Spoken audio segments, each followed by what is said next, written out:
دم و بخیر به گدارین عزیز. رادیو رو تازه دست برنامه خود جواک و سیاست که برنامه جواک و سیاست یا رادیو رو تازه جباجار موسکوی اس بلاستورکی بخیرات نوادکم. چاوا هم پید زانن هر دو هفته جاره که زانیار کارمندن جواکی نویسکار روزنامه‌گر هنرمند و سیاست زانین کردی ناسکری دبن میوانی برنامه جواک و سیاست ینکو وک 35 دقیقه بر 30% مددن در باری روش سیاسی و جواکی همو پرچین کردستانی و جهانی MPV نکو ای جورجی برنامه ما و بالا و بکشینه گوری دلی و به او بر 30% و بده.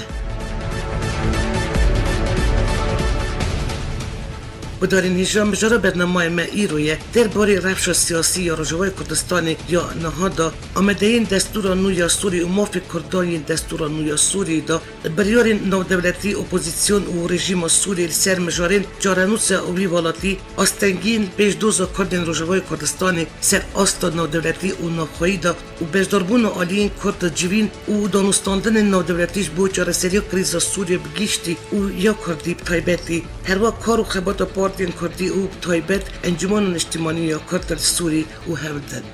برنامه جواک و سیاست 1% و 1% دین گریدای و مجاری و گل میوانی برنامه سروکی بری انجمن اجتماعی یا کرد سوری اندامی کمیته پیوندین در و یا انجمن اجتماعی یا کرد سوری ابراهیم برو زلال دکه. برس ابراهیم برو را استودیوی رادیو را تزه بجاری حویلی یا هریم کردستانی را ام رادیو تلفنی هاتن گریدان.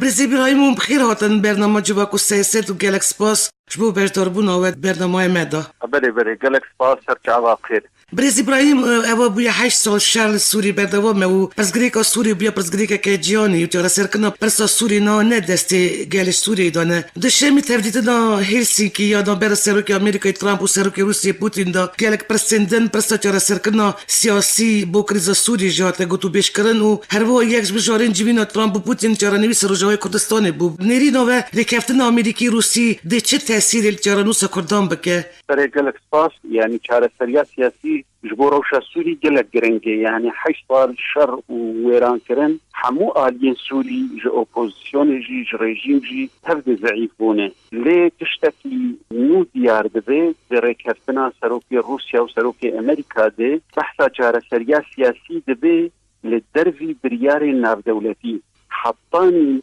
فيكي دي كيجي يعني دخندري برياري ناف دولتي دي بيانا جنيف يك سال 2012 وکی بریاره دو پین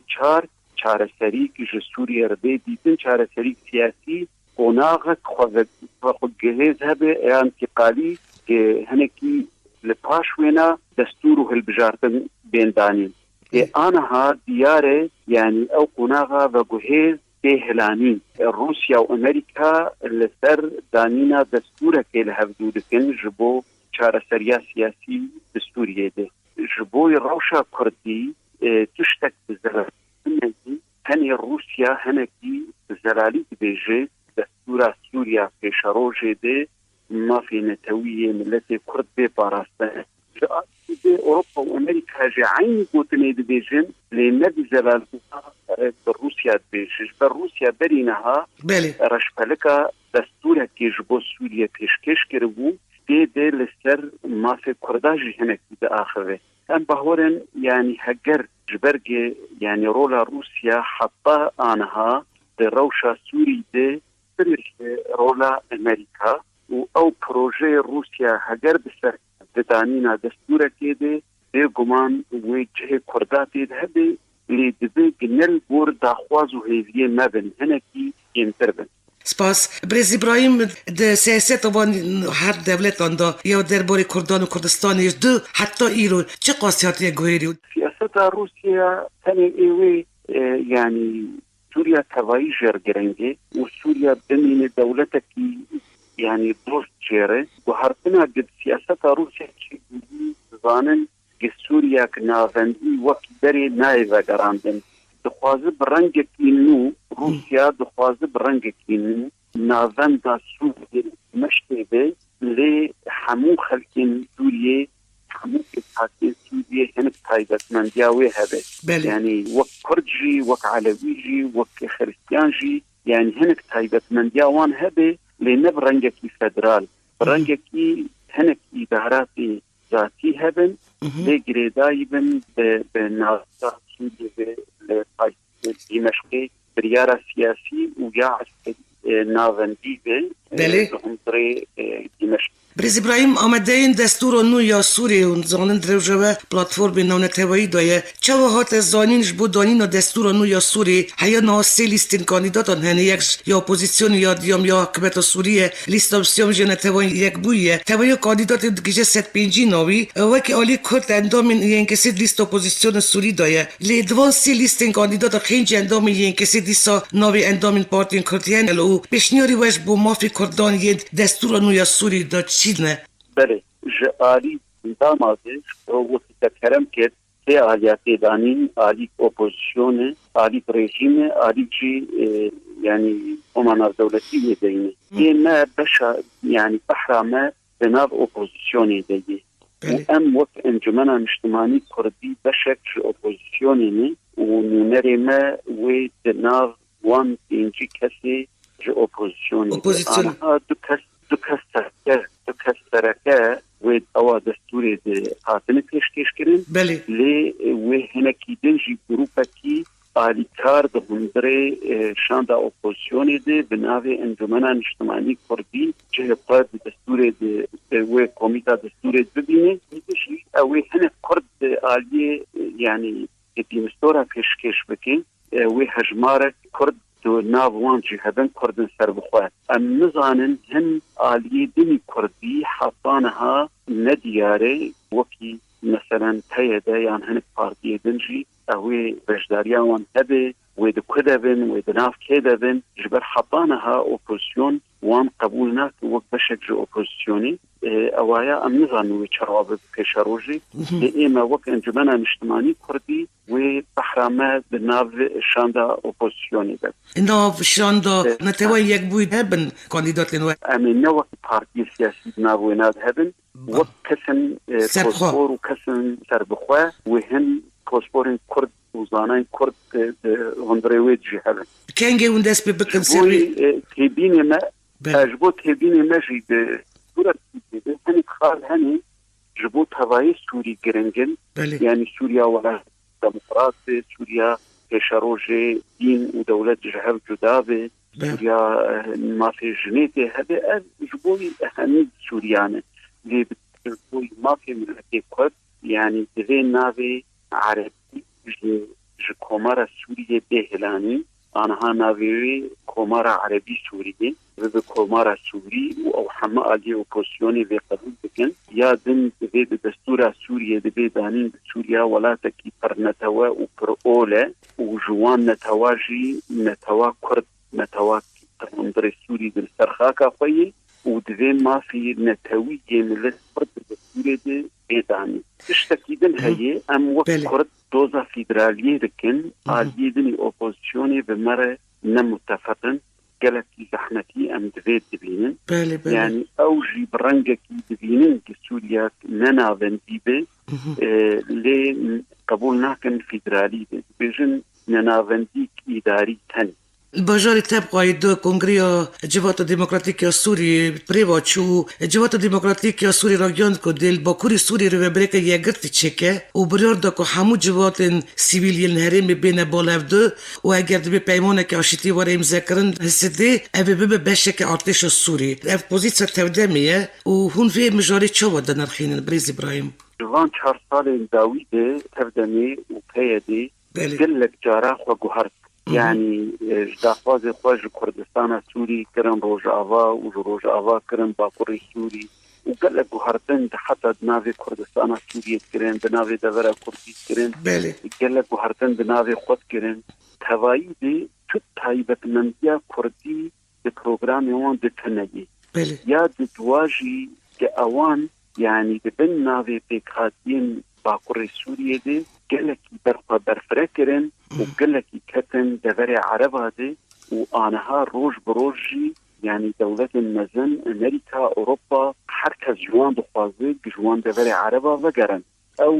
yani gelek vê demê çûyî de gelek qurbanî Kurd hatin danî ji berkê tê projeya Kurda tê tune bû tenê Amerîka ji bo şerê dijî Daişê ew pêk danî û ew birin deverên binî Sûrî lê aniha jî yani tiştî Daeş ber bi dawî dike roj bi roj pêdiviya Amerîka jî bi wan kêm dibe û aniha ev kongre di doh li dar xistin diyareke tiştekî Kurdî tê tuneyê lê tenê bi hema çi rengî be dixwazin ki hinek nêzîkbûnek di nav wan û rejîmê çê bibe û cihê xwe hetaniha jî wek danûstendinek di bin çavdêriya navdewletî de nedîtine û êne em behwerên gil Sûrî çareserî nedibin çavdêriya navdewletî û bi taybet jî Amerîka û Rûsya de be ew li hevhatinê bi rejîmê re îna di kesî ji ber rejîm di wextê zeîfbûna xwe di tomaf neda kesî aniha hinekî ser xwe bihatî ew ê tomafa nede xelkekî ki nedibin çavdêriya navdewletî de. Alîn Kurdî Birêz İbrahim cida cida gel hikûmeta Sûrî gotûbêj dikin û heta roja îro mijara diyaloga van û planên wan nehatine diyarkirin û ragiyandin hinek dibên ku ev gotûbêj tê kirin hinek dibê ji alî rejîma Sûrî hele tiştek gotûbêj kel wan nekiriye û ez dibînim serokê hevserokê encûmanên her sê kantonan gelek ca ragiyandin ku ji bo danûstandinan gel hikûmeta Sûrî hazirin her wet prosesa diyalogê de jî dixwazin garantiyek navdewletî hebe. Hûn çawa difikirin gelo ev pêwendî ev çêkilî serokê van kantonan û rejîma Sûriyê de vê çêbe gelo bawariya we heye vê bigîjîne encamekê. Na em dubare dibêjin ême wek bişekî ji nav opozisyonê aniha û taybetmendiya Kurdî em nûneretiya Kurda dikin dibin çavdêriya navdewletî de û kongrê Cenêvê berdewam dibin çareseriya siyasî ew ya rast û dirist e çi tiştekî din li aniha tê gotin li hev hatinek li rejîmê çê bibe ew ê rejîm wan gelekî zerîf bike û ew ê tomafa jî ji bo milletê Kurd nede û wê xelkên yani Kurd çi qesî qurbanî danî di dema çûyî de aniha jî bêk ti girantî li tev yani artêşa Sûriyê bên kirin îja carekî bin û Kurd herin deverên bin dibin navê şerê terorê de û wê yani her xesaretekî mezin be ji bo Kurda tenê çareserî ki ev danûstendina ki dibin çavdêriya navdewletî li Cenêvê çê dibe ew hinek girantî tê heyî yana ki girantî ji bo vê li hevhatina di kanton û rejîma Sûrî hevdû bikin em nebexwin bo milletê Kurdê hebe. Seroka Partiya Civanan ya Sûrî Pervîn xanim dema ku tevî şandeke serdana Moskowayê kiribû gel cîgerê wezîrê derweyê Rûsyê civiya bû ew ê diyar kiribû ku projeyek li serbijara Sûrî ya li serbijara destûra nû ya medekirinê tesmîlê rêveberê Rûsyê kiribû herva ew ê rexnel partiyên Kurdî yên Rojavayê Kurdistanê taybet pêdê û partiya we kiribû yanî heta na ti partiyên Kurdî ne pêdê dibe û ne jî yên kesê ti projeyek ne ser rejîma Sûrî û ne jî li ser opozisyonê pêşkêş nekirin lema heta na dibe mafên Kurdan Sûrî win daye hûn çi dibêjin derbarê wê gotinê wê Birêz İbrahim? Gotinê Perwîn İbrahim yani em wê dirin ew jinek ewlekariya Sûriyeyê û tê tiştek ji bo Kurda balên çûyî jî nekiriye bêhtir nêzîka rejîme û ew dixwaze bidiqiyakirin di Kurda tiştek qezenc nekiriye ne rast e yani aniha ji 2014 de yani gelek karma opozisyona Sûrî kirin û gelek moment hene ji bo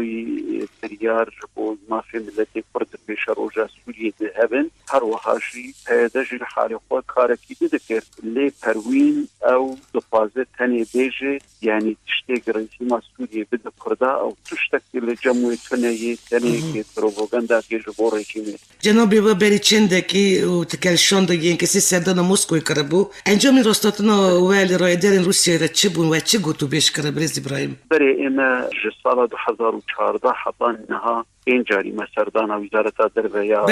روسيا كيري وهر جاري جي يعني ماج روسيا فاصية وقت دولتك خدي رولك مزند سوريا دي كآلي كاربن دما چار سريا سياسي ده هندري سوريا دي ودانينا دستور سوريا كهنكي چارديري هبه الوي دستوري ما في حمو في قاتيان تيد بجيبه وبتايبت ما في ملة كرد هر جارك يجي ام تبينن حكومة روسيا وبحوريه بمرتشيدك ديغومان اويد بيشاروجا سوريا دي ودستورك ولاتك ديمقراطية وسوريا جهة حمو في قاتين نتوي وأوليجي تذهبه وبتايبت جي وكرد ملتك حركات سوري دي ما في وي بتشيبه بريبيج وسردان فرنسي جكربو وتقال ريبا بري وفيسا كاروباري رجلات النوين وباكوري افريقيا جيبيون درقا سردان خو كورتي مرا بيجب كرام خو هون سرچ اخوين بري ايمد في دما داويد ما سردان واشنطن جكر ما بالي سردان ما جوان ولا تاري تاني ام بيجن وكرت ما زحمتيج ريجيمي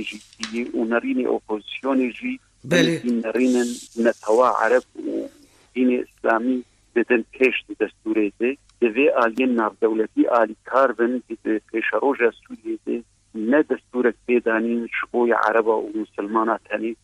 جبر بلی عربا نتواندن هنه جبر مسلمانا اولندن هنه دوی افتشت سرکه به که چاقیریان ناف دولتی وک روسیا، امریکا، بریطانیا، فرانسا اولاتانا کاربن رولک وان دانینا دستورا سوریه بريز إبراهيم قالك كسبة برسيبيش دوتيدن بو تشدبي وميدان والله هيش تشبيديرا لا أم هبونا مي سياسي جشيف صالي بجدما الجمهورية السورية ومارا السوري تشيبوكي بشتوي بده صالات بينجو حفاظة تفقر السياسي كردي بسوريا هي وكارك كيدكي وقالك زحمتي جديدي دما هي ده قالك تشتغل سياسي كردي از دما بري از تروكي انجمنا اجتماعي كردي بون كيدا از قرتم واز دخلتم دربي كما تبدا شوطان بنو قرتنا انا ها هين هذه كتاتنا قالك ضعيفيه دي قالك فشلات جديدين ليه هنبر تفقر سياسي كردي هين خرابه وهين شر خدكن وانا هذا تاركي خراب جكرنه مالي ما ملكي ما خاني مجلي دست خديتين سر ويعني سوى لا تقولوا النهد يعني تجمنا أولو الهبزونة أو يعني كاركي خراب أعطانا هذا الشيء ملتك فكر انجبونا نشتيمونية كورت السوري يجبو ديالوغ الجال حكمته سوري چما نهاتنا وخواندن بريز إبراهيم يعني رجيم السوري بري شورش السوري بري حيث طالاجي كدان استندن بكردار مثل بكردار يعني جلت محاولة خطرين بالتاني الدستور السوري بديجة ملتك هي كرد السورية وفان حيث طالي شورشها سوريا جي ريجيم تشقى ضعيف يعني تشتك تشكيش نكر بتايبت صالة 2012 دستور جي بوهر جار تشتك جبو كردانك حطانا هاجي يعني ريجيم سوري نبتناقوا وندريا روسيا وقت دوستك وي دولتك مزن حطانا ها تقدرانتي نداي كردا تشتكي جماعة في ملتي كرد يعني هفليري بري بي هفدي تدق نو برا بر برسي دوسيا سوري ورجوا كردستاني دكتور حميد دربندي وهفسروكي تفدمي الدار خليل تشيبو افرنوشتين تشسو دي بدا تكليدي كسي وتفدمي ام كورن بيجن اف بي بديد كورا بدا سبيكا قناغا كي نوجبو هردو آليان بريز إبراهيم او ديتن بالدكتور دربندي والدار هات كرن هنك صوز هاتبوندان كتادة جيبيني تشتك جوان صوزا حطانا هاد نهاتي نقرتي هاتن بردان نا اوفيسي انت ما تنذكرن نا ادخلكي كي ام لدربان كارم وقرن مالي قولاتي وقت تشتك جوان تشتكي هاتب وكفتو بوكرن بجينا بوي هين حرتش تجري خوي كلو سدام تشيا وحتى نهون كوري هزين كورد بجيجن هاف اللي تقالوا بوزيسيوني كورد كن دجوارة اللي دي سوفودر زمان دوينا اللي هزين كوردي تشرا ناجيجن هاف بريز إبراهيم سدام تشيا بدي دها سير كابتن جناب متشيبون بن جابريا جناب سروق برزاني ما قابل هذا يجوان نازينا بس كما هو انجمنا اجتماعي كردي انا هاجي ام امادني هنا يعني بحوري بي او قرطي بين بردان سكنداري دمي زندانا بين بردان يعني اوفيسي ماذا بين يعني تشبان اتهاماتي في سرمات مارتن خاين او وان تشتانا وان قوتنا دجي بردن ام جارد آماده لچرك كبتنك ام بحب دورك برز ابراهیمش با پیوین از گلکی سپاسی جناب ود کمود کار خباتن ودجی سرکفتن ود خواستم. گلک سپاس سرچاوا بخیر.